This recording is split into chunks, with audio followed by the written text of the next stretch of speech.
Bonjour à tous et bienvenue dans ce nouvel entretien Imo2. Aujourd'hui, j'ai la chance de recevoir Thomas Venturini. Thomas, comment vas-tu? Salut Vincent, ça va très bien. C'est moi qui ai de la chance. Bah écoute, je pense que c'est aussi les gens qui vont nous écouter qui ont de la chance parce que ce qui est assez intéressant, tu vas te présenter après, mais je veux bien qu'on... Pourquoi je t'ai invité? C'est ça qui est intéressant aussi, c'est que t'es arrivé sur le marché avec une vision très tech de l'immobilier. On peut changer les choses dans ce monde-là en utilisant la bonne technologie au bon endroit. On peut améliorer l'expérience client. Ça, c'est une de nos premières discussions. C'est vrai. Station F. 2018. 2018, tu dirais, ouais. Au lancement. Un truc comme ça. J'étais venu pour un autre événement, on s'était croisés et tu m'avais raconté ça et c'est hyper intéressant parce qu'aujourd'hui, Liberkeys existe toujours. Le modèle a complètement changé. Totalement. T'as appris énormément de choses et en fait c'est un peu sur ce parcours-là que je veux revenir et je trouve ça hyper intéressant pour les gens de comprendre un peu ce que t'as compris. Mais je t'ai déjà un tout petit peu présenté, mais je veux bien que tu te présentes avec tes mots et que tu présentes Liberkeys aussi. Avec plaisir. Alors, il y a deux choses qui n'ont pas changé chez Liberkeys, on y reviendra après, qui n'ont jamais changé, c'est la mission et la vision. Ok. Et donc ça c'est assez intéressant et on verra comment est-ce qu'on s'adapte et on adapte notre stratégie avec ce qu'on apprend au fur et à mesure pour continuer de réaliser en fait cette mission et cette vision. Donc moi je suis Thomas Venturini, je suis CEO, cofondateur de Liberkeys. J'ai 35 ans, j'ai un background historiquement plutôt digital, c'est-à-dire que j'ai travaillé pendant plusieurs années chez par exemple Amazon, j'avais monté une première boîte de trading de biens sur Marketplace. Immobilier Non, c'était des biens plutôt électroniques. Ok. Et donc voilà, j'ai une expérience plutôt digitale avant et un jour je fais un investissement locatif et là c'était en 2017 et je m'aperçois que l'expérience n'est vraiment pas satisfaisante. Sur l'investissement locatif, tu passes par agence immobilière, tu passes par... Non, je me débrouille tout seul. En fait, j'ai un pote qui m'appelle, je voulais investir et j'ai un de mes meilleurs amis qui investissait à Marseille, dans sa ville d'origine, que je connaissais pas trop. Et il a acheté au 3e, il me dit il y a un appartement au 5e qui s'est libéré. Le programme est un programme de réhabilitation d'un immeuble refait à neuf, etc. Et donc je saute sur l'occasion, je trouve ça génial. Et en fait, il se trouve que j'ai jamais pu le visiter avant l'Arc Atlantique, parce que l'agent immobilier n'avait aucune disponibilité à chaque fois que je lui en demandais. Je connaissais rien à l'immobilier et m'a rien expliqué, je n'étais pas éduqué, j'ai pas eu l'éducation que j'aurais souhaité avoir de la part de l'agent. Il n'y a rien de digitalisé et en 2017, ça a énormément évolué. Les agents immobiliers ont vraiment fait preuve d'une grande flexibilité et adaptabilité, parce qu'à l'époque, tu signais tout en papier et quand tu achetais à Marseille, tu faisais 1000 km pour aller à Marseille et signer des papiers là-bas. Donc moi, qui étais chez Amazon, je trouvais qu'il y avait un vrai décalage avec ce qui se passait dans d'autres secteurs et je ne comprenais pas. Et puis surtout sur des biens qui étaient si chers, sur un produit et un moment de vie si important, je ne comprenais pas qu'on soit capable de livrer des cartons en une journée d'un côté et que de l'autre tu achètes un lieu de vie et que tu sois si compliqué, si complexe, si chronophage. Et du coup, j'imagine que c'est la base de la vision et de la mission de Liberkeys. Résume en quelques phrases que fait Liberkeys et après je veux bien qu'on parle de la mission et de la vision que tu as eu à l'époque. Et donc en fait, on lance Liberkeys. Je vais te parler de la mission, et d'ailleurs toute mon équipe pourrait te la donner, donc mot à mot, c'est de permettre à tout le monde, donc tout le monde, riches, pauvres, machin, de consommer. Consommer, c'est un terme très fort, consommer de l'immobilier, de manière simple, abordable et pratique. Pas plus que ça. Et donc déjà, on trouve que c'est une mission qui est extrêmement ambitieuse, difficile. Et parce qu'aujourd'hui, tu as 100 000 agents immobiliers qui, tous les jours, je pense en France, essaient de se donner de manière à ce que tout à chacun puisse consommer de l'immobilier de manière simple, abordable et pratique. Mais c'est tellement difficile et on est tellement mal outillé encore aujourd'hui, que l'agent immobilier a beaucoup de bloqueurs, beaucoup de freins et parfois a des difficultés à réaliser cette mission-là. Et donc nous, on s'est donné comme mission de le faire, à la fois en traitant le sujet d'un point de vue opérationnel, terrain, et d'un point de vue technologique, outil. Et du coup, tu as commencé, parce que tu as simple, abordable et pratique, et tu as commencé avec le sujet abordable. Ouais, exactement. Au tout début, donc tu te lances avec une certitude, c'est que on est capable de faire de l'immobilier à frais fixes. Ouais. C'était combien déjà le tout premier? Tu as commencé à combien? 2 990 €. 2990 Et euros. mon premier mandat a été signé à 990 €. Ok. Parce que... Et le deuxième, tu avais 2990 tout de Ouais, suite. exactement. Ouais. Et j'ai pas réussi à tenir mes honoraires sur le premier mandat. Ok. Pendant combien de temps tu as fait ça? Qu'est-ce qui t'a fait changer d'optique? Parce que là, aujourd'hui, vous êtes à... Là, on est à barème librement fixé par notre mandataire, Ok. de manière à lui permettre de gagner en flexibilité, en liberté, de permettre aussi à nos mandataires d'avoir un barème qui est localisé et qui est compétitif en local, sans laisser trop d'argent sur la table aussi pour qu'ils puissent se rémunérer correctement. Et puis on a une composante importante chez nous, c'est que on investit lourdement dans le recrutement. Ouais. On est extrêmement sélectif. On a une communauté où tout le monde fait beaucoup d'immobilier et performe énormément. Ok. Et on forme aussi énormément de gens. Si tu veux, entre 2022 et 2023, on a réussi à augmenter le revenu moyen de nos agents de plus de 45%. Ok. Et aujourd'hui, si on parle de chiffres, sur un marché qui est clairement... Si tu prends tous tes... Je ne sais pas si tu as les chiffres en tête, mais je pose la question. Il y a combien de mandataires aujourd'hui chez Liberkeys? Quasiment une centaine. Ok. Si tu prends ceux qui sont là depuis plus de 1 an ou 2 ans, tu as ce chiffre-là? Ouais. Ceux qui sont là depuis plus d'1 an, tu as combien de personnes? On doit en avoir plus d'une trentaine. Ok. Sur les 30, ils sortent combien de mandats en moyenne par an? Au moins, je pense, une vingtaine. Vingtaine de mandats? Ouais, je pense. Rentrée et sortie? Si tu veux, on a une stat intéressante. Donc, ils tournent à 150 en moyenne, 150 000 par mandataire. Ah, sortie, pardon, j'ai rentré. Ils sortent une vente, plus d'une vente par mois. Ouais, donc, ok. Entre 10 et 15. Ils sont entre 70 et 254 CA, quoi. Ouais. Mais en fait, ce qui est intéressant, tu vois, c'est que non seulement cette population-là, elle est compétente et elle est plutôt experte de sa zone, et donc elle est dans son milieu et elle arrive vraiment à capter une part d'affaires importante.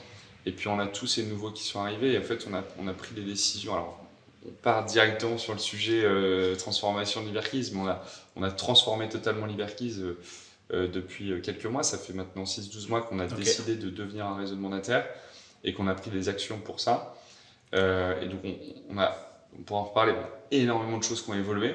Ouais. Et en l'espace de tu vois, 6-8 mois, on a une croissance du réseau qui a fait plus 76%. Ok.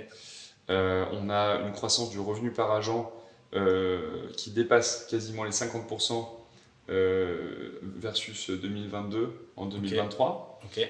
C'est-à-dire que dans un marché en contraction, on a été capable de quasiment doubler la taille du réseau et d'augmenter le revenu moyen par agent. On va revenir sur l'histoire, mais je continue la discussion là où elle est. Tu me dis, on devient un réseau de mandataires. Ok, il y a plein de choses à mettre en place. On multiplie par 1,5 le revenu de nos mandataires dans un marché qui se contracte. Ouais. C'est quoi les actions que tu as mis en place et aujourd'hui où tu te dis ça, c'est salvateur, ou c'est grâce à ces quelques actions-là que je peux multiplier le revenu de mes agents? Ouais. En fait, quand on se dit qu'on avait historiquement une activité plutôt d'agent immobilier salarié. Ouais. Ça d'ailleurs, on va discuter de ça. Ça revient un peu à mes convictions de départ, tu vois.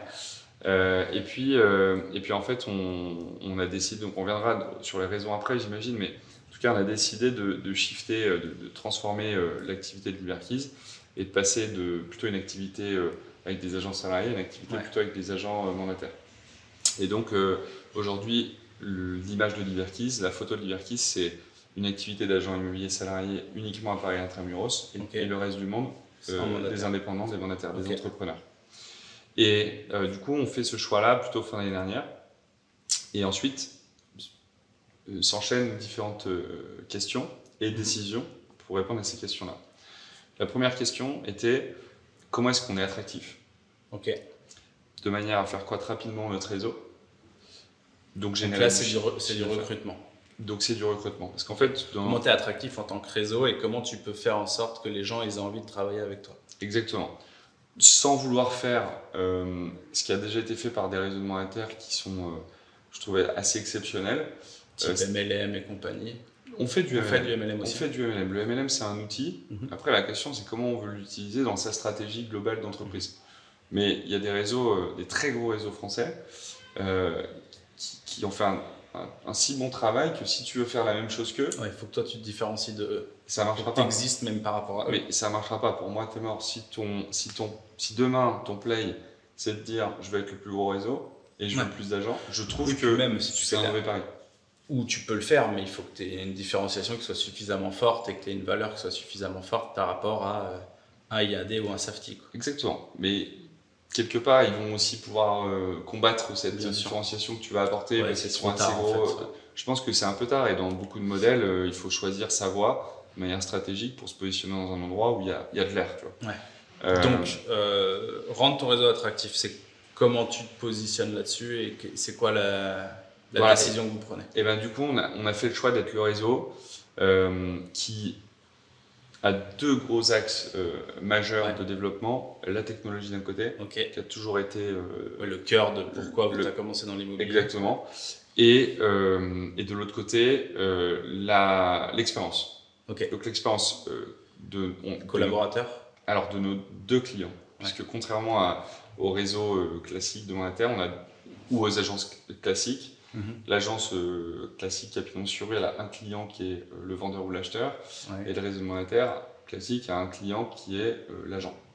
Et donc nous, on a décidé de faire le choix. Donc c'est plus dur, c'est plus difficile, ça contraint à quelques égards davantage, mais on a deux clients, d'un côté le vendeur et l'acheteur, et de l'autre côté l'agent. Après, c'est un peu comme beaucoup de réseaux, dans le sens où effectivement l'agence immobilière, mais le réseau d'agences immobilières, il traite ses deux clients parce qu'il doit créer l'expérience et normaliser l'expérience pour le client final, et il doit apporter des outils et du service aux agences immobilières. Donc en fait, vous avez un positionnement de réseau d'agences immobilières pour des mandataires. Si je résume, même si je pense que chez IAD, chez Safety, chez Digit, ils sont tous en train de bosser aussi sur l'expérience client finale. Oui, je pense qu'ils commencent à le faire. Nous, ce qu'on décide de faire à ce moment-là, c'est d'avoir ces deux axes de développement et de se dire, ok, mais du coup, concrètement, ça veut dire quoi derrière? Ça implique et du coup, on pense qu'on est plutôt bien positionné par rapport au sens de l'histoire du marché, qui va demander davantage de valeur reversée à l'agent et davantage de valeur reversée aussi au consommateur. Et ça, en fait, tu vas pouvoir le faire si tu as une bonne technologie. C'est la techno qui va créer de la valeur. Qui va permettre de réduire tes coûts et d'apporter plus de valeur sans que ça te coûte marginalement. En gros, si je résume, en tout cas, c'est comme ça que je le comprends, tu me dis si je me trompe, mais la différenciation que vous mettez en avant, c'est la tech, mais c'est une tech qui est au service de la relation entre le client et le professionnel de l'immobilier. Complètement, oui. En fait, on n'a pas faire de la tech pour faire de la tech, ça sert à rien. C'est juste moins de rendement pour toi en tant qu'entrepreneur, actionnaire, dirigeant. C'est moins de rendement pour les équipes aussi, puisque tu pourrais dépenser ton argent un peu différemment, donc ça ne sert à rien. Et la question, c'est du coup, pourquoi est-ce qu'on fait de la tech? Tu vois, nous aujourd'hui, dans nos comités produits en interne, on a un ensemble de projets qu'on aimerait passer. Et ben en fait, on valorise chacun des projets, on se dit ça apporte combien à la boîte en termes de chiffre d'affaires. Si ça apporte à la boîte, ça apporte au réseau. C'est ça que j'adore aussi dans ce modèle-là. Ça apporte combien en plus de chiffre d'affaires? Ça 100K, ça apporte 250K, ok, on va prendre plutôt cette feature-là. Après, on priorise aussi en fonction des ressources que ça nécessite pour faire passer cette feature-là. Et puis, on regarde aussi, et ça c'est très important, est-ce que ça apporte plus d'expérience? Et du coup, l'expérience, c'est quelque chose qui, au long terme, va créer de la rétention. De feature, par exemple, que vous avez sorti il n'y a pas longtemps et qui, justement, pour illustrer le propos de l'expérience? Oui, je pense que je peux t'en trouver. On en a pas mal. On a, si tu veux, en ce moment, on est en train de travailler sur deux sujets, tu vois, qui sont intéressants, qui peuvent nous rapporter, je pense, pas mal d'argent, qui est comment est-ce qu'on traite mieux la conversion d'un acheteur en vendeur. Parce que la part de primo-accédants baisse dans un marché où le coût de la dette augmente. Donc et ton volume de visite et ton volume de visite baisse aussi parce que tu as moins d'acquéreurs potentiels sur le marché. Et comme les acquéreurs, ça leur coûte beaucoup plus cher d'acheter, ils se posent ou les vendeurs ne veulent pas réduire leur prix, ils se posent beaucoup plus la question. Donc en gros, ton canal d'acquisition de mandat sur les visites a fortement baissé. Et donc ça impacte ton mix marketing. On travaille sur une fonctionnalité qui permet justement de mieux traiter cette conversion de l'acquéreur en vendeur. Ouais. Et du coup, c'est un outil que tu mets à disposition de l'acquéreur. C'est un outil que tu mets à disposition de ton mandataire, de ton conseiller immobilier. On le met à disposition de notre mandataire. Ok. L'objectif, c'est de lui permettre de qualifier mieux. De mieux convertir. Donc, je ne rentre pas forcément dans les détails, mais cette fonctionnalité-là devrait nous permettre d'augmenter la performance de l'agent sans qu'il augmente son volume horaire de travail et donc du coup mécaniquement d'améliorer à la fois le CA et d'améliorer la qualité de vie au travail. Ouais. Et l'expérience de son client puisqu'il serait capable de l'aider sur l'ensemble du process. Exactement. Et on se dit toujours que si un client convertit avec nous, c'est que l'expérience n'a pas été mauvaise. Donc c'est un bon point aussi pour l'expérience client. Tu vois, enfin bref, on travaille sur beaucoup de fonctionnalités. J'allais te donner toute la roadmap là, mais on en arrive pour. On a fait notre comité produit hier, on a eu 2 heures avec des sujets assez. Je devrais creuser. On en parlera en off, mais ok, je vois un peu mieux la typologie de choses que vous mettez en place et comment la tech est centrale dans les décisions que vous prenez sur comment vous accompagnez le. Ouais, mais tu vois, c'est difficile. C'est-à-dire qu'on n'est pas là en train de dire, je pense qu'il y a beaucoup de produits, on peut en parler, qui se disent, oui, moi aussi je traite l'ensemble des leads potentiels que va rencontrer l'agent. Il a un ensemble fonctionnel qui lui permet de prendre le nom, le prénom, et puis de rentrer dans le système et potentiellement le convertir. Oui, d'accord, mais comment est-ce que, spécifiquement, quand il y a une visite, tu vas pousser une certaine information, une certaine manière de fonctionner, la bonne question pour pouvoir justement aider l'agent à convertir. Comment est-ce que derrière tu nurtures l'acquéreur à visiter le bien? Nurture, c'est fait de le nourrir fréquemment pour qu'il vienne et qu'il se dise oui, en fait, je vais passer par tel ou tel professionnel. Et quelle est la qualité de la visite que tu vas produire avec la qualité des informations que tu vas lui envoyer. Tiens, j'ai une question un peu bête et méchante, mais ça m'intéresse. Aujourd'hui, tu es une boîte tech ou tu es une boîte qui fait de l'immobilier? C'est une bonne question. Sur mes dépenses, je suis une boîte tech. Sur mes revenus, je suis une boîte qui fait de l'immobilier. Et ce qui contraste avec ce qu'ont fait aussi nos concurrents, c'est que nous, on a investi en effet 4 à 5 millions dans la technologie. Et du coup, on l'a pas investi dans le marketing ou le commercial. Donc, ça a été, c'est quelque chose qui a failli nous tuer d'ailleurs, parce forcément, quand tu as une dépense aussi importante en technologie, mais que ça te rapporte rien et que tu le fais pendant plusieurs années, à un moment donné, tu peux être en droit de te demander quel est le ROI sur ces développements. Est-ce que j'ai vraiment bien fait de faire ça? Est-ce que j'ai pas mis la charrue avant les bœufs? C'est ça, exactement. Et aujourd'hui, vous avez réorienté vos budgets, justement? Non, parce qu'on a la chance d'avoir un actionnaire majoritaire, Crédit Mutuel Arkéa, on pourra en reparler aussi, qui croit fortement dans la technologie et qui pense que la technologie est un des vecteurs d'amélioration de l'expérience client. C'était important de trouver un investisseur qui... Toi, tu as une croyance intime de la tech. Au milieu de tout ça. Ça prendra le temps que ça prendra et surtout, tu as plein d'apprentissages qui viennent peut-être te faire mieux comprendre comment est le marché immobilier, comment la tech doit s'adapter, se tordre pour arriver au marché. Donc toi, au tout début, tu te dis, le prix, c'est mon marketing, 990, 2990. La tech, c'est la solution qui fait qu'au bout d'un moment, je vais passer à l'échelle pour pouvoir faire des ventes, mais tu te confrontes à différentes choses. Je veux bien que tu me dises, tu me fasses un peu l'histoire et quelles ont été les grandes étapes et surtout qu'est-ce que tu as appris à chaque étape, plus ou moins de ce que tu te souviens. Non, ça va, c'est assez clair. En fait, si tu veux, déjà on démarre dans l'immobilier. La première vente qu'on fait, on l'a fait en 3 jours. Cash. Et là on se dit c'est facile l'immobilier. C'est un mandat qui rentre grâce à de l'acquisition web ou c'est des gens que vous connaissez? Pige immobilière pure. Je faisais de la pige, moi j'ai démarré, je veux comprendre absolument comment ça fonctionne, je veux faire tous les processus, toutes les étapes, machin, etc. Et donc, comme je venais de faire mon acquisition, mais j'avais rien compris à ce qui se passait et que j'avais pas du tout été accompagné, je reprends à zéro, etc. Donc, bon, c'est marrant quand tu fais une centaine de calls et que tu n'as pas du tout de pitch commercial qui est bien structuré. Bon, tu apprends, tu structures, ça c'est quelque chose que je faisais très bien déjà avant dans d'autres métiers, donc ça allait. Et puis, donc, je prends mon premier rendez-vous, je prends mon premier mandat et je fais mes premières ventes et j'en fais 5 comme ça sur 3 mois. Début 2018, donc ça va assez vite pour une première vente. Sur des mandats où tu rentres à 2990. Ouais, exactement. Ouais. Okay. Là, il n'y a pas de tech, il n'y a rien. Là, c'est juste toi qui essayes de comprendre le marché. Exactement. Mon répertoire, c'était une nomenclature pour chaque appel que je faisais, parce que je voulais que quand il me rappelle, je sois capable de dire et de retrouver rapidement l'annonce. Okay. Et j'avais pas d'outils, j'avais pas d'argent. Donc j'avais un Google Sheet. Enfin bref, c'était vraiment... Oui, le début, quoi. Tu commences et tu te dis... Avec mon couteau, quoi. Il y avait rien. Et donc l'objectif au début, c'est vraiment d'apprendre. Et en fait, on fait des ventes très rapidement. Et je pense que le marché était extrêmement chaud. C'est-à-dire que 2018, 2019, 2020, on est sur un marché plein d'anomalies, avec des hypothèses financières et opérationnelles qui étaient complètement différentes d'aujourd'hui et d'hier. Tu vois, enfin, plutôt d'hier, d'avant-hier et d'aujourd'hui. Et donc, du coup, c'était très bien, mais je pense que c'est pas le bon moment pour apprendre, du coup. Ouais.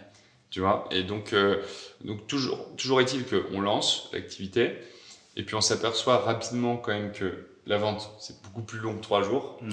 Ça dure 6 mois, qu'il y a énormément d'aléas sur chacune des étapes du funnel. Honnêtement, on va toujours dire que son secteur et son métier est plus dur que celui de l'autre entrepreneur. Tu sais, quand on se voit, on se dit « Ah là, c'est dur, je vais pas t'expliquer, tu peux pas savoir comme c'est dur chez nous. » Puis on se dit toujours ça, mais quand même, le nôtre est plus dur.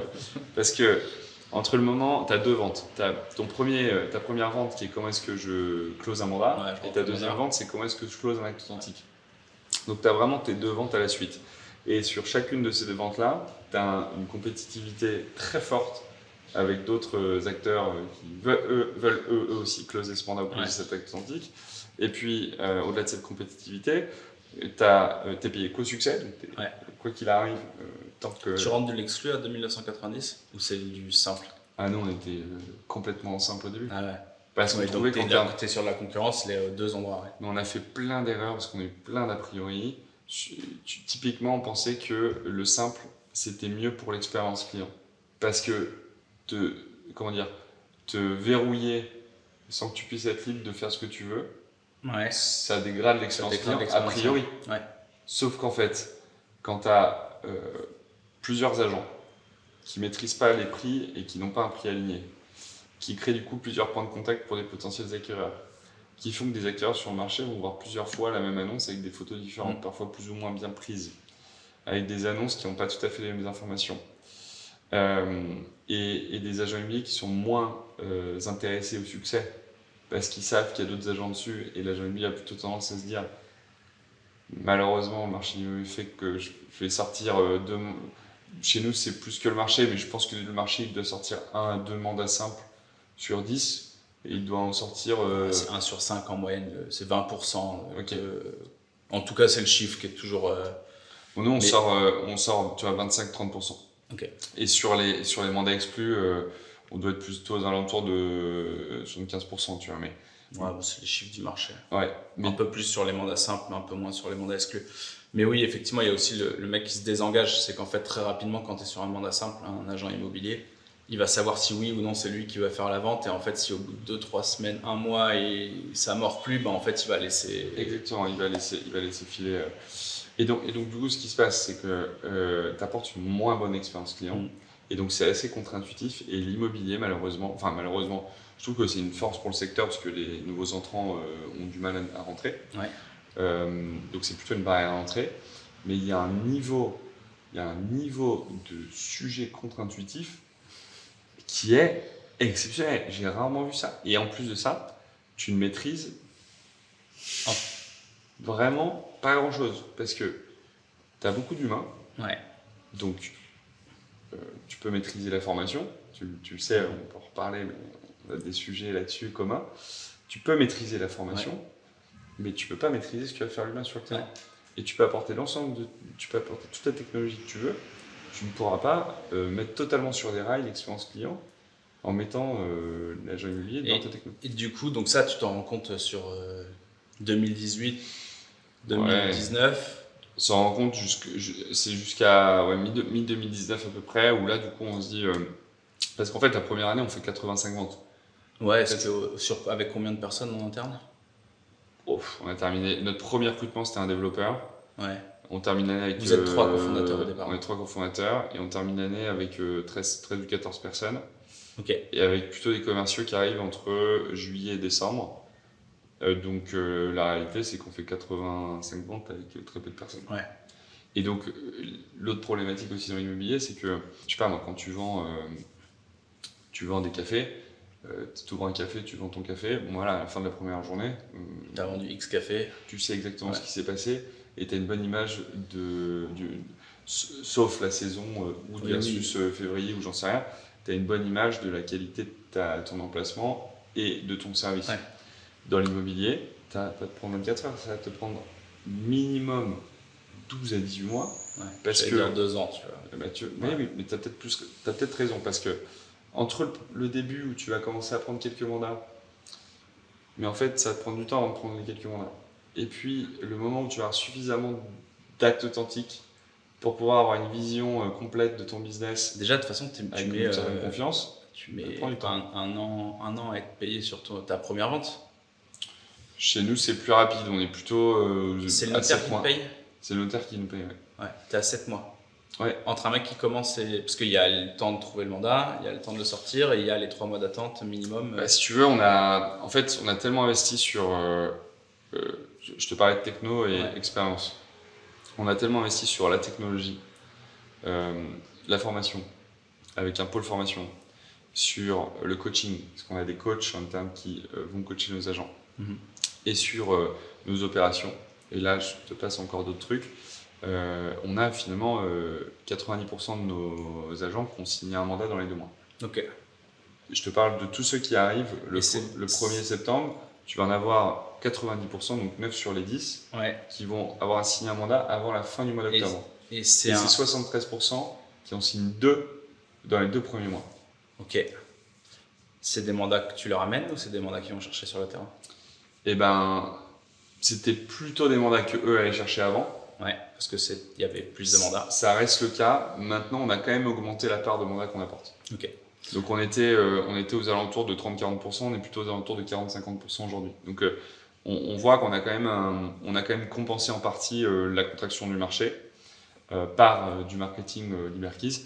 Mais ça, c'est aussi, tu vois, quelque part, notre métier, c'est quoi? C'est d'aider, encore une fois, je reviens sur l'expérience parce que c'est critique, mais d'aider des vendeurs et des acheteurs à construire leur foyer et à construire leur projet de vie. Mais pour ça, du coup, il faut des entrepreneurs, mais qui ont aussi le projet de vie de se lancer dans l'immobilier ou de réussir dans l'immobilier. Et nous, notre métier, c'est de permettre à ces deux parties d'être heureuses et de réussir leur projet. Et donc, quand tu parles du projet de l'agent immobilier et de l'entrepreneur qui se lance, quand il se lance, il met quand même 6 mois de sa vie de côté, en cash, pour potentiellement réussir avec une incertitude assez forte de son succès. Donc, la sélection à l'entrée, elle est hyper importante. Lui dire, potentiellement, il y a des sujets réfléchis bien. Vous investissez sur vos gars ou ils payent une redevance? Comment ça se passe techniquement? Rapidement, mais... Ouais, en fait, on a une responsabilité qui est quand même extrêmement forte en tout cas, une obligation, je trouve, de moyens, de les aider à réussir. Ça, c'est de l'éthique. Ouais, mais bon. Oui, c'est important l'éthique. Ouais. C'est important, c'est pas gros. Moi, je trouve que c'est vraiment bien. Non, au contraire. Et ça crée, je trouve, une certaine dynamique aussi de groupe qui, du coup. Et du coup, le modèle, c'est quoi? Ils payent pour avoir un pack Liberkeys? Alors non. Non, chez nous, on a fait le choix de. Alors, s'ils font moins de 30 000 euros de chiffre d'affaires dans l'année, oui. En fait, il y a une réciprocité d'engagement. Par contre, s'ils font plus, c'est gratuit. Ça, c'est le premier élément du pack, mais il y a un deuxième élément dans ce pack-là qui n'est pas le prix uniquement, mais qui est aussi la valeur du pack. C'est-à-dire que dedans, tu vas avoir accès à la technologie Dome, qu'on développe du coup depuis maintenant plusieurs années.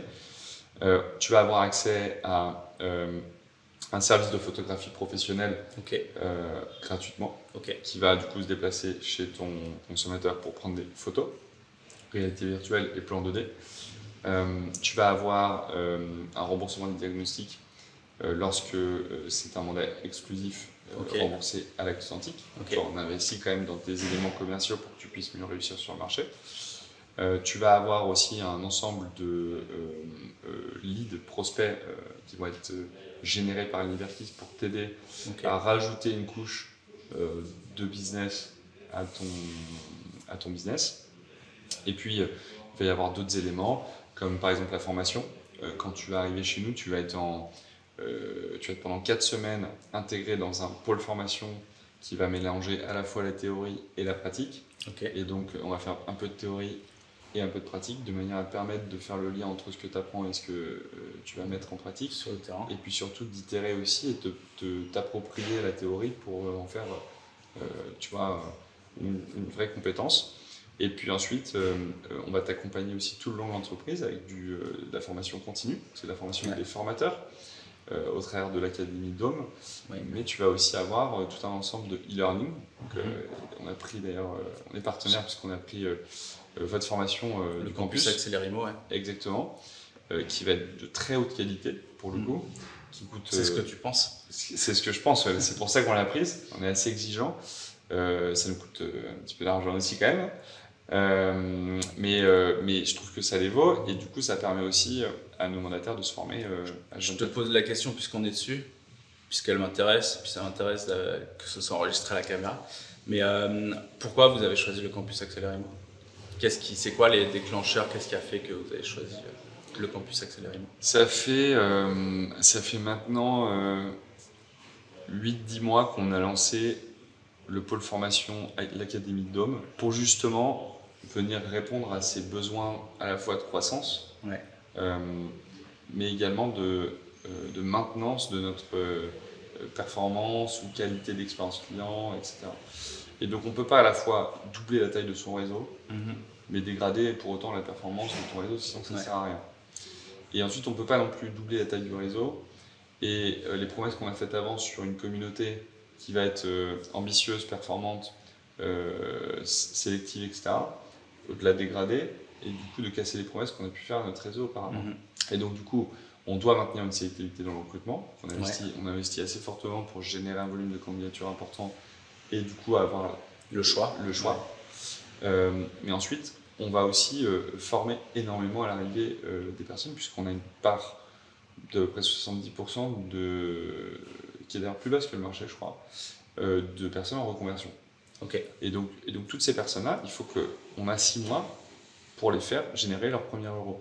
Et on se fixe ça comme objectif. Donc du coup, ça veut dire qu'il faut les former vraiment très bien, avec une formation avec des formateurs en live, puis ensuite les faire mettre en pratique leur formation théorique avec des coachs ou d'autres agents pour les faire travailler en pair. Et donc, ça pareil, c'est très important. Formation continue après les 6 mois pour le perfectionnement. Et entre les deux, il y a quand même un vide qui est je suis le soir à la maison, j'ai du temps, je suis le week-end, j'ai du temps, et j'ai envie de me former. Mais du coup, qu'est-ce que je vais aller chercher comme je vais pouvoir prendre un livre, je vais prendre une vidéo sur YouTube. Et on a voulu répondre à cette question-là, qui était le e-learning, où tu peux te former H24, 7 jours sur 7. Et on ne voulait pas apporter une réponse e-learning avec des vidéos qui n'étaient pas de bonne qualité sur lesquelles tu vas t'endormir. Donc du coup, et qui vont répondre aussi aux exigences de la loi Allure, qui est d'avoir un certain volume horaire de visionné par année et tous les 3 ans. Et donc du coup, qui oblige quand même de facto à rester 14 heures devant ton écran et à pas avoir envie d'être là, quoi. Bon, le temps, c'est de l'argent, on préfère que soit ils apprennent quelque chose, soit ils sont en train de prendre du temps off, soit générer de la valeur. Et donc du coup, on a voulu le faire nous-mêmes. Voilà, parce qu'on a plutôt la réflexe de vouloir faire nous-mêmes, parce qu'on pense qu'on apprend plus et du coup on gagne en connaissances. Et puis finalement, on s'est intéressé à ce que vous faisiez et on a regardé et on a trouvé que c'était parfait. Voilà. Donc ça répondait aux attentes que vous aviez en termes de formation, de donner envie aux gens de regarder des formations, qu'ils le fassent, que ça valide les lois, les trucs Allure, que vous puissiez suivre. C'est ça. Très clair. Je veux bien qu'on revienne sur la partie, donc on en était resté à beaucoup d'apprentissage. On est en 2018-2019. Il y a 2 levées de fonds Oui. à ce moment-là? Ouais. Alors, je vais chercher dans ma tête, mais j'ai 1,5 en tête et après un peu plus, c'est ça? 1 et 4, ouais. 1 et 4. Ouais. On a levé des fonds pour se développer parce qu'on avait déjà une partie investissement techno à payer. Ouais. Parce que quand t'es pas rentable, il faut bien payer des investissements long terme qui apportent de la valeur très rapidement quand même parce que ça apporte de la valeur à la fois à notre croissance puisqu'on est capable de maintenir l'expérience client malgré une augmentation forte du volume. On a quand même une croissance de 160% annuelle en moyenne depuis le début de Liberkeys. Donc, chaque année? Tous les ans en moyenne depuis le début de Liberkeys. Je parle de chiffre d'affaires? On parle pas de chiffre d'affaires, mais on fait notre premier million la deuxième année, quoi. Okay. Enfin, ça a été assez rapide. Et vous changez de modèle à la deuxième levée de fonds, si mes souvenirs sont bons? Alors, ou un mois après? En fait, en 2019, ouais. On a 1 an d'apprentissage. On prend 2 décisions fortes. Ouais. Mi-2019, la première qui est de développer Dome. Ouais. Donc de créer une filiale techno qui va se concentrer sur le logiciel et la techno. Se concentrer sur le logiciel et donc être le premier logiciel fait par des agents pour des agents. Ok. Et donc qui va équiper Liberkeys, mais va aussi s'ouvrir. Donc c'est une autre logique de développement techno qui va s'ouvrir au marché en SaaS, en logiciel pour pouvoir permettre à tout le monde de l'utiliser. L'objectif étant de digitaliser le travail de l'agent, lui permettre d'être plus heureux au travail, d'être plus productif. Enfin voilà. Et du coup, ça c'est une très grosse décision qui, je le disais, a fait nous coûter la vie, mais finalement on a réussi. Et aujourd'hui, on a migré toutes les équipes de Liberkeys depuis février dessus. On est super content. La décision qui a failli vous coûter la vie, c'est d'investir dans la technologie à un moment où vous avez essayé du regard d'ailleurs. Ouais, c'est ça. C'est plutôt que cette histoire. En fait, quand tu investis 1 euro en effet dans la techno et pas dans une affiche publicitaire, ta croissance commerciale elle est un peu moins forte. Ou elle aurait pu être plus forte. Tu as un manque à croissance, quoi. Okay. Et du coup, ce manque à croissance, quand tu as un compte de résultats et un modèle financier qui est construit. Si tu des attentes des investisseurs aussi, j'imagine aussi. Oui, des attentes des investisseurs, mais après, tout le monde a acheté la vision qu'on vendait et a été supportif de ça et a été prêt à prendre le risque. Donc ça, on a toujours eu des personnes qui étaient assez, visionnaires sur ce qu'on pouvait faire dans l'immobilier, ce qu'on pouvait apporter. Et du coup, les décisions que vous prenez, c'est changer le modèle. Donc on décide de lancer Dome. Ouais, lancer Dome.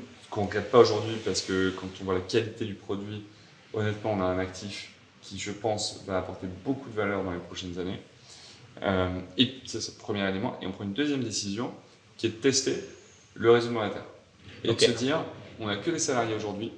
On comprend que c'était une conviction en plus au début d'avoir que des salariés. Conviction, c'était de se dire, l'expérience client dans l'immobilier, on va l'améliorer parce qu'on aura des salariés qui appliquent des process. Qui vont appliquer des process très carrés, qui vont devoir les respecter avec des objectifs. Et puis à l'époque, on faisait quand même 5 ventes par tête par mois. Tu vois, donc nos équipes travaillent extrêmement bien. Donc il y avait aussi cette volonté de faire croître l'entreprise. Et avec des collaborateurs salariés, tu te dis que tu as un peu plus de prise, tu as un peu plus de valeur intrinsèque à l'entreprise, etc. Que nenni. En fait, je pense que l'immobilier est très particulier. Et puis, on apprend. Alors, ça peut être idiot, hein, mais comme je te dis, c'est assez contre-intuitif, mais on apprend que l'immobilier, c'est très local, qu'il y a beaucoup de transport, et le transport, c'est ce qui tue aussi la performance de l'agent. On apprend qu'un salarié business développeur, il change de job tous les 3 ans. Mais que l'immobilier, ça prend 2 ans avant d'être bon et d'avoir un flux entrant de mandats lié à la recommandation de ton travail, ce qui crée la performance la barrière à l'entrée, mais aussi le passage à l'échelle, etc. Voilà, donc on apprend toutes ces choses-là. Et donc du coup, quand tu veux élargir ton business et aller à 1 heure du bureau, soit tu fais faire à ton salarié 1 heure de transport aller, 1 heure de transport retour. Soit tu recrutes sur place. Mais du coup, si tu recrutes un salarié sur place, il n'y a pas de manager, pas de bureau. Enfin bref. Je pense que tout le monde a compris ce que je voulais dire là.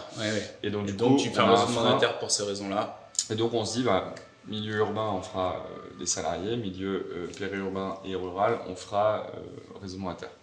Donc on lance le réseau monétaire en 2019. Ça croît doucement, on apprend un petit peu, réflexe de vouloir cadrer beaucoup de choses, tout en laissant la liberté, bien entendu, aux mandataires indépendants, mais de vouloir cadrer, de vouloir apporter beaucoup de choses. Et en fait, il faut laisser une certaine liberté, une certaine autonomie, tout en apportant justement tout notre savoir-faire par rapport à l'immobilier, à la fois en technologie, en opération, en formation, en marketing, etc. Et d'être fort sur certains sujets, d'être dur, c'est-à-dire que ça bouge pas et c'est un socle commun à l'ensemble de la communauté. Et donc tu vois, le choix de dire les photos c'est comme ça parce que on va augmenter, c'est l'image de marque, c'est ce que tout le monde va voir sur internet. Le fait d'intéresser nos agents à l'expérience client, c'est-à-dire qu'une partie de leur rémunération va être liée à la satisfaction de leurs clients. Okay. Ça, tu le calcules comment? C'est un score qui est calculé en fonction des retours clients qui sont faits sur leurs agents. Ok, c'est quoi? C'est vous qui avez mis en place le système de notation et compagnie? Ouais. Okay. Oui, exactement, mais ce sur quoi l'agent est totalement engagé. Okay. Et du coup, ça crée un certain alignement. Donc ça, c'est un socle commun. Et puis après, il y a un socle spécifique à chaque agent qui va être... là, il a la marge de manœuvre. Exactement. Je travaille que 5 heures par semaine. Je me fixe mon barème librement. Je travaille uniquement en exclu. Je travaille, enfin, tu vois, tout ce que j'ai envie de faire pour gérer. Je fais à côté d'autres activités. Donc ça, il y a bien entendu toute cette liberté-là. Et donc, ça, on apprend au fil des âges. On a quand même, un an après le lancement de ce réseau monétaire, le Covid. Ouais. Donc, tu as un cran d'arrêt direct sur le marché, avec un marché qui fait que des start and stop. Donc voilà, et donc en termes d'éthique, on se dit que c'est peut-être pas le bon moment de recruter des indépendants, on ne sait pas où ça va aller, et ça se trouve le marché va complètement s'arrêter à nouveau. Donc on ne veut pas mettre des indépendants qui vont gagner de l'argent de succès. Tu es dans des doutes sur ta boîte, tu es dans des doutes éthiques aussi sur la vision, si c'est le bon moment pour la mener à bien. Éthique, et puis en plus, ça nous coûte de l'argent, chaque recrutement nous coûte de l'argent. Ouais. Comme on apporte ce socle commun à l'ensemble de nos agents et qu'on a plein de choses aussi qu'on offre ou qu'on investit sur ceux qu'on recrute parce qu'on sait qu'il y a un potentiel fort. Ouais. En fait, ça nous coûte beaucoup d'argent. On n'est pas on est vraiment plusieurs milliers d'euros par recrutement. Donc il faut que ce soit les bons, il faut qu'ils puissent bosser. Il faut surtout que derrière ils puissent bosser. Quoi. Ouais. Sachant que tu as cet engagement de 6 mois, 7 mois pour gagner ton premier euro. Que nous, on se fixe ça comme engagement, on se fixe comme obligation de résultat qu'ils aient leur premier CA au bout de 7 mois. Sortie du Covid, y a une guerre qui a déclenché, les taux qui remontent, enfin le monde qui change. Ouais. Et du coup, la PropTech va un peu moins bien. Je fais le résumé. Ouais, t'as raison. C'est ça, la PropTech va un peu moins bien. Il y a moins de confiance de la part des marchés dans les investissements PropTech. Ouais. Et à ce moment-là, vous annoncez un rachat. Et dans la foulée, vous passez au pourcentage. Ouais. Pour le rachat et le lien entre la banque, donc c'est Crédit Mutuel Arkea, moi j'ai plein de questions, mais on va pas faire une vidéo trop longue, on fera un match retour. Ce qui m'intéresse, c'est pourquoi vous avez changé le pourcentage, qu'est-ce qui s'est passé et quel constat vous avez fait pour passer justement au pourcentage. Est-ce qu'il y a un constat d'échec? Est-ce que c'est un apprentissage qui vous amène à cette décision? Est-ce que c'est les investisseurs qui vous disent par contre oui, mais plus de marge? Non, mais c'est une très bonne question. Alors déjà, nous, on est... donc c'est pas un rachat à proprement parler, parce que si tu veux, c'est un investissement majoritaire. Nous, en tant que dirigeant, on reste intéressé au capital. C'était un choix commun déjà parce que je pense que la valeur de la boîte va vraiment grossir encore plus et on le voit actuellement avec la croissance des chiffres opérationnels et également je pense que c'est une bonne logique d'alignement d'intérêts entre l'actionnaire et l'équipe dirigeante de manière à vraiment se donner pour pouvoir obtenir le plus de valeur possible. Donc voilà, et en plus ils investissent plus sur des hommes que sur un business. Okay. C'est vraiment la logique de Crédit Mutuel Arkea et je trouve que ça leur va bien et ça marche bien. Maintenant, sur le marché de l'immobilier. En fait, si tu veux, c'est un marché qui est extrêmement sensible au taux, puisque une grosse partie de la valeur, enfin de l'achat est financée par la dette. Ouais. Donc, mécaniquement, si tu as une augmentation du taux de la dette, tu as une baisse du pouvoir d'achat en face. Et donc, c'est très mathématique. De toute façon, on le voit sur aujourd'hui le marché qui se contracte et qui... C'est ça. Et c'est difficile de compenser cette hausse des taux, donc cette baisse du pouvoir d'achat, par de l'apport personnel du coup, parce que c'est des montants qui sont quand même très importants. Donc ton réservoir d'achat, c'est pas comme le paquet de pâtes qui a augmenté du prix, et bon, les gens vont quand même compenser les quelques centimes qu'il a compensé. C'est juste que là, tu peux juste pas. Donc le réservoir d'achat, il chute, puisque soit les gens changent de projet, et ils prennent plus petit, mais parfois ils veulent pas, donc ils le font pas. Soit ils arrêtent leur projet. Soit ils peuvent même plus faire un projet immobilier, donc ils le font même pas. Et donc, on se retrouve sur un marché extrêmement sensible à la hausse des taux, avec un taux qui a explosé et qui a fait x4 en l'espace de 12 mois. Donc, en face, qu'est-ce qui se passe? Il y a une réduction forte du volume de transactions. Qu'est-ce qui se passe quand pendant 4 ans, 5 ans, tu as une inflation extrêmement forte à la fois du volume de transactions et du nombre d'agents immobiliers de professionnels sur le secteur? Quand ton volume de transactions baisse, tu as toujours les agents immobiliers, ils ne baissent pas aussi vite que le volume de transactions. Donc tu as une compétitivité qui est beaucoup plus forte sur le marché, tu as une baisse de performance par agent qui chute, et donc là tu as ce que moi j'appelle les sélections naturelles. Enfin, tu vois, tu as Darwin qui opère sa grande théorie, qui est une réduction, une mort de certaines entreprises, certains agents immobiliers qui vont sortir du secteur. Ou auto-entreprise, et donc et d'autres qui vont rester et récupérer les parts de marché de ceux qui sont sortis. Et donc ça peut être une très bonne opportunité pour certains, et ça peut être un moment de crise important pour d'autres. Et nous, on a plutôt tendance à se dire, comme on l'a fait par le passé et ça a marché, qu'il faut être plus sur l'opportunité que sur la crise. Et donc du coup, en effet, on trouve que le marché est difficile aujourd'hui, mais on soutient fortement nos agents immobiliers. Et on est soutenu par Crédit Mutuel Acquisition pour justement soutenir ces agents immobiliers, donc on est plutôt serein là-dessus. Nos agents immobiliers, du coup, nos agents mandataires sont sereins eux-mêmes du coup, sur le terrain, font de très bonnes perfs, on continue de les former, aussi à faire de meilleures perfs, à les équiper technologiquement pour faire de meilleures perfs. Pour revenir sur la question principale, c'est qu'est-ce qui a motivé le passage aux honoraires? Eh bien, justement, c'est aussi cette baisse de volume, volume sur le marché. En fait, c'est-à-dire que comment on augmente de 50% le revenu par agent entre 2023 et 2022 On augmente en faisant deux choses. En maintenant un minimum de performance par agent en termes de volume, et en augmentant le panier moyen par transaction. Et en face de ça, donc du coup on a augmenté notre barème. On l'a déjà augmenté en octobre, on n'a pas vu d'élasticité du prix très importante, et donc on a décidé de le laisser librement fixé par nos mandataires, et donc il a encore augmenté, et tout en formant derrière à préserver ses honoraires face à la compétition, parce que tu passeras toujours derrière un agent immobilier et toujours devant un autre agent immobilier, donc tu es toujours entre deux. Donc il faut être capable de vraiment combattre cette compétitivité et de maintenir ses honoraires. Et donc ça passe notamment par la formation. Vous êtes combien en moyenne là pour répondre à l'autorité de la concurrence? Vous êtes à combien en honoraire moyen sur l'ensemble des... Notre cible c'est 3,9 %. Et là en fait vous laissez libre Ouais, on est plutôt dedans désormais. Donc voilà, ça c'est vraiment ce qui nous a permis de continuer cette croissance forte. Tu vois, en termes de volume... Il y a aussi un côté éthique de dire, vous avez promis à des gars qu'ils pouvaient gagner tant, et c'est des auto-entrepreneurs, et donc en augmentant leur poids et moyens, ça leur permet de rester dans les clous, dans leur niveau de vie. Et en fait, avec un marché qui se contracte. C'était une mesure défensive, en anticipant une baisse du volume sur le marché. Mais on a tellement formé, et on a migré toutes nos équipes sur Dome justement en février, qu'en fait on a maintenu cette performance par agent, modulo quelques exceptions, mais on a maintenu cette performance par agent. Donc en fait, on a, plutôt que de faire 0% de croissance sur le revenu, en fait, on a enregistré une croissance de 50%. Et sur, tu vois, notre volume de mandats signés, on a augmenté de 200% versus l'an dernier. Donc on a une croissance sur les deux tableaux énorme sur un marché en contraction avec ce... Et aujourd'hui, je vais finir sur cette question-là.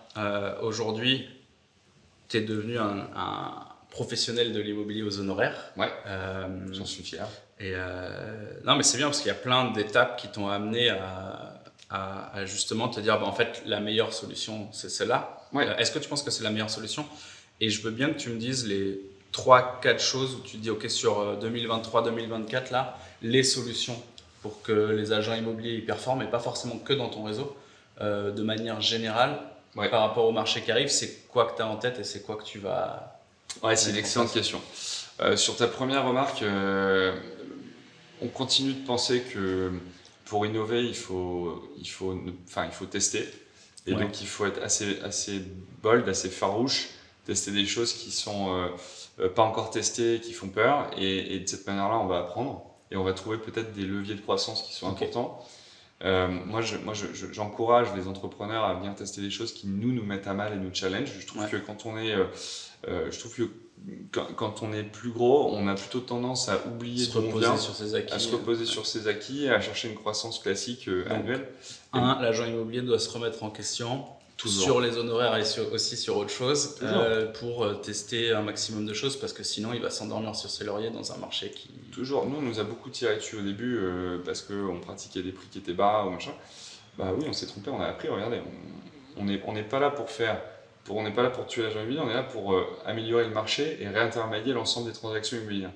Et donc, c'est aussi grâce à des acteurs nouveaux entrant sur le marché qui vont challenger l'ordre établi, que l'ordre établi va être un peu bousculé, va innover au global et du coup continuera à garder des parts de marché ou va faire croître la grosseur de son marché. Donc, je trouve qu'il faut plutôt remercier des nouveaux entrants qui parfois vont faire n'importe quoi, mais vont nous faire poser des questions. Et du coup, comprendre des choses. Et du coup, après, améliorer la qualité du service délivré sur le marché et donc de tes parts de marché. Et donc, en tout cas, la compréhension que tu as de 2023-2024, les quelques choses que tu vas mettre en place ou conseils que tu donnerais à des gens qui sont dans l'immobilier aujourd'hui?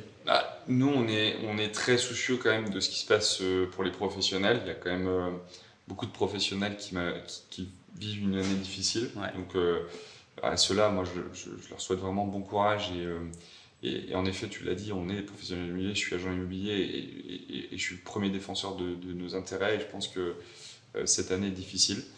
Et à ceux qui ont l'énergie et qui ont l'envie et qui sont alignés avec ce que je vais donner comme conseil, je pense qu'il y en a quelques-uns qui sont importants. Le premier, c'est vraiment de revoir son service, de proposer un service complet et qui va vraiment faire la différence face aux autres pour que le consommateur vous choisisse. Donc, se différencier par le service. Et l'expérience client, du coup. J'imagine que c'est ce que tu sous-entends par... L'expérience client, c'est plutôt la finalité, mais se différencier par le service, c'est le premier élément. Se différencier par soi-même, puisque c'est un des rares secteurs où l'humain est très fort et la personnalisation du service est très forte. Ils incarnent le service, donc ils doivent... Tu incarnes le service, donc ta représentation doit être parfaite, et donc se différencier par le service, mais se différencier aussi par ses compétences, et donc se former. Je pense qu'il est très important de se former cette année. C'est le moment où il faut le plus se former, puisqu'il y a moins de volume, il y a peut-être un peu plus de temps, et donc c'est le moment où on peut prendre des avantages compétitifs par la formation, par les compétences, pour les prochains mois, les prochaines années. Et puis ensuite, je pense qu'il y a aussi un équipement technologique à avoir. C'est-à-dire qu'il faut savoir s'équiper technologiquement pour gagner du temps, gagner en simplicité, réduire le niveau de stress aussi, avoir plus de données, parce que tu as digitalisé ton business, tu peux mieux comprendre ce qui se passe, donc tu peux prendre de meilleures décisions basées sur la donnée et par l'instinct. La technologie, donc le service, la formation, la technologie, et puis ensuite, je pense qu'il y a d'autres logiques qui vont être plus adressées à des entreprises que des auto-entrepreneurs, mais si on parle vraiment de l'agent, je pense qu'il faut rayonner en local, il faut aller voir les commerçants, il faut être très intense, revenir aux fondamentaux, il faut être très intense sur le terrain ou sur le digital, sur des réseaux sociaux, montrer ce qu'on fait, communiquer sur son travail, communiquer sur la valeur que vous apportez à vos clients. Et ça pourra à un moment donné convaincre, convertir, générer de nouveaux prospects. En fait, c'est pas oublier le rayonnement local qui est quand même la base du métier. Rayonner localement. Mais on peut rayonner localement physiquement ou sur les réseaux sociaux. Très clair, merci beaucoup. J'avais tellement de questions, on a parlé tellement de sujets en off au début, on verra si on garde des petits trucs quand on mettra. Mais ouais, ça appelle un match retour, surtout qu'on pourra ça va évoluer. Les sujets qu'on n'a pas pu aborder, l'autorité de la concurrence, est-ce que tu penses de la désintermédiation, se loger, la stratégie moyen terme et long terme de se loger. La comparaison avec Amazon est incroyable. Bref, pour ceux qui regardent la vidéo jusqu'au bout, il y en aura certainement une deuxième. En tout cas, merci pour ton temps. On a parlé d'énormément de choses. C'était vraiment cool. Merci à toi pour ton invitation. Puis merci à tous ceux qui nous ont regardés. C'est ça. Et puis, écoutez, à très bientôt sur Emo2. On vous renvoie du contenu rapidement. Et n'hésitez pas, s'il y a une deuxième partie, à mettre ce que vous voulez comme question en commentaire pour Thomas. Puis appelez-moi si vous avez envie de discuter d'IMO. C'est ça. Salut. Ciao. Salut.